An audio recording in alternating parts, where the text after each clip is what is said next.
अस्सलाम वालेकुम, this is ODA foxtrot from defence outpost. तो आज हम लोग दो टॉपिक्स के बारे में बात करेंगे, दोनों ही GF-17 ब्लॉक 3 से रिलेटेड हैं। पहला जो टॉपिक है ये है कि आजकल एक कंट्रोवर्सी चल रही है GF-17 ब्लॉक 3 के नए इंजन को लेकर, उसके बारे में हम बात करेंगे। और सेकेंडली हम बात करेंगे GF-17 ब्लॉक 3 के कॉकपिट मॉडिफिकेशंस की। तो सबसे पहले GF-17 ब्लॉक 3 के इंजन की जो कंट्रोवर्सी है उसको एक्सप्लेन करता चलूँ।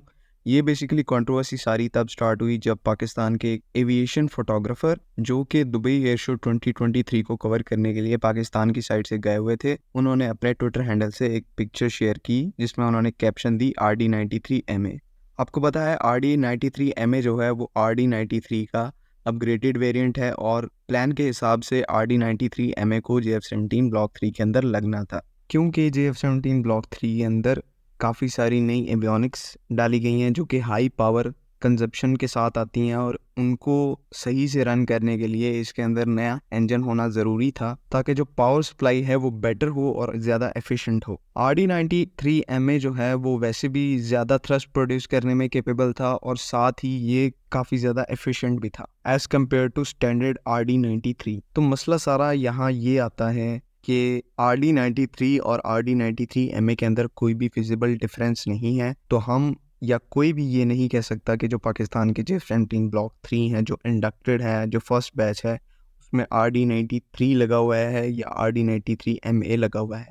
इवन कुछ लोग तो कह रहे थे कि पाकिस्तान WS-13E भी सिलेक्ट करना चाह रहा है GF-17 ब्लॉक 3 के लिए, तो WS-13E भी उसी सेम शेप का, उसी सेम साइज़ का, उसी सेम तरह का इंजन है जैसा कि RD-93 और MA है। तो इन तीनों इंजन्स में विजुअल डिफरेंस कोई भी नहीं है और ऑब्वियसली जो सारा डिफरेंस है वो इंटीरियर में है।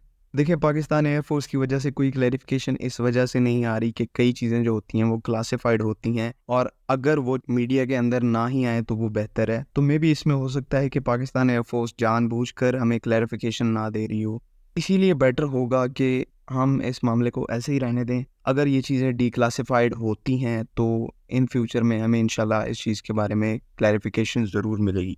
Moving on to our next topic, हम लोग बात करेंगे GF-17 ब्लॉक 3 के कॉकपिट के अंदर जो सिग्निफिकेंट एनहांसमेंट्स और अपग्रेड्स की गई हैं उनके बारे में।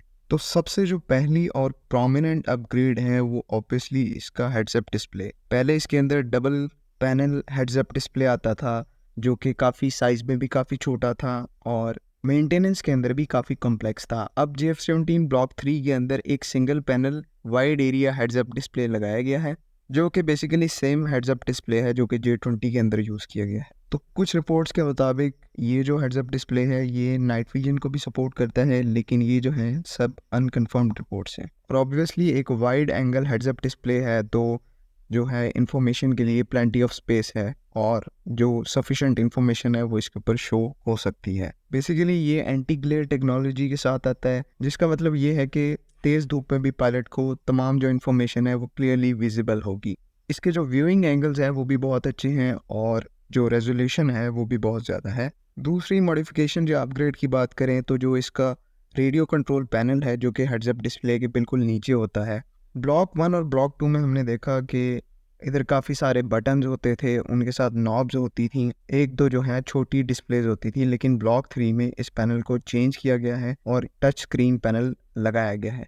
लेकिन ऑब्वियसली इसके अंदर कुछ बटन्स भी दिए गए हैं, लेकिन जो मेन वर्क है वो डिस्प्ले के ज़रिए ही कर सकता है पायलट।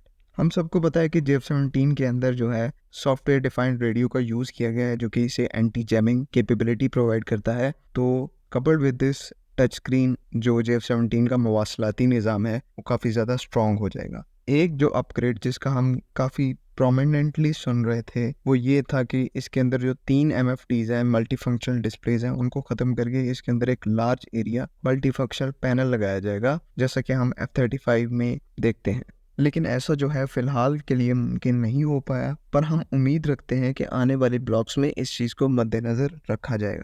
अगला जो सबसे सिग्निफिकेंट अपग्रेड है वो इसके सॉफ्टवेयर को लेकर है। आपको पता है कि GF-17 का जो सॉफ्टवेयर है वो C++ लैंग्वेज के आर्किटेक्चर पर बेस्ड है और C++ लैंग्वेज जो है वो काफ़ी ज़्यादा अपग्रेडेबल है, ईजी टू यूज़ है और ईजी टू अपग्रेड है।